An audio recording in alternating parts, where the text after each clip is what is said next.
talking about Hawkman from the DC Universe Classics, and this is the Hawkman from the 0 Hour. And we see Hawkman here in his gold outfit, wings. He does have an axe, and he does come with this accessory here, a little claw for his arm.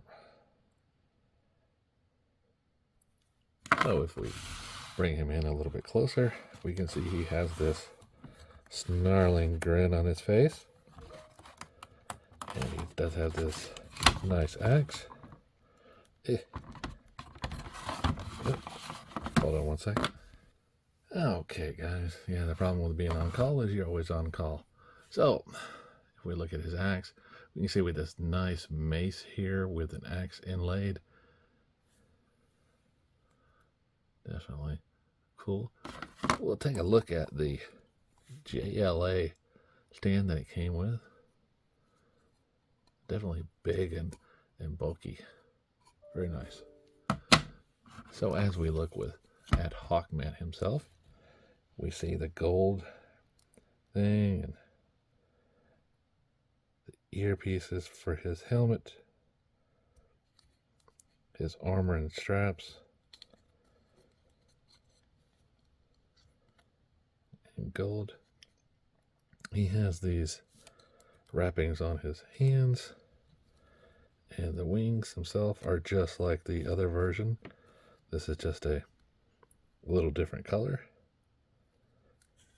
And as with the other version, you can only really go out so far with the wings before they look a little ridiculous. So he does have this folding mechanism here, so you can bring the wings back pretty far. And as we get to it, we can see that the paint stopped right there, which would normally be covered up with the wings anyway.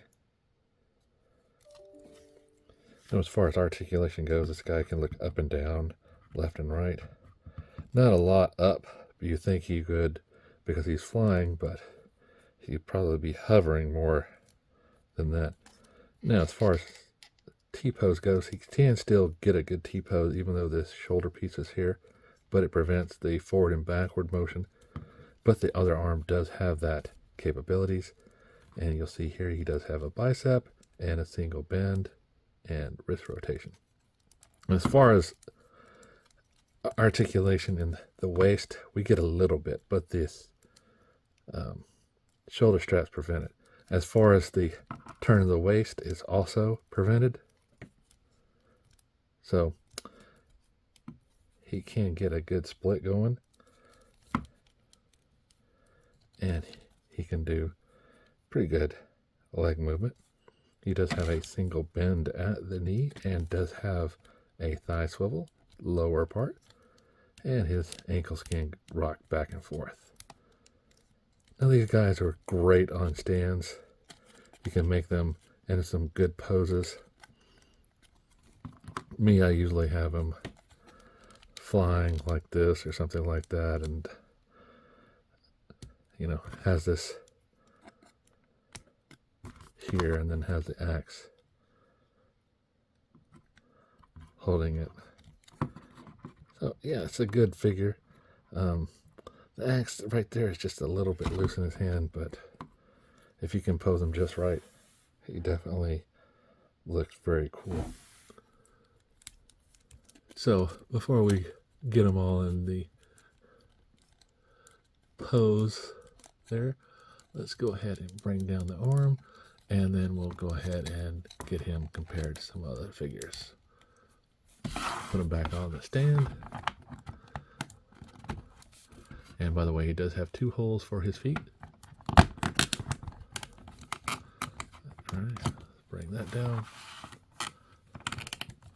We'll see that Hawkman himself.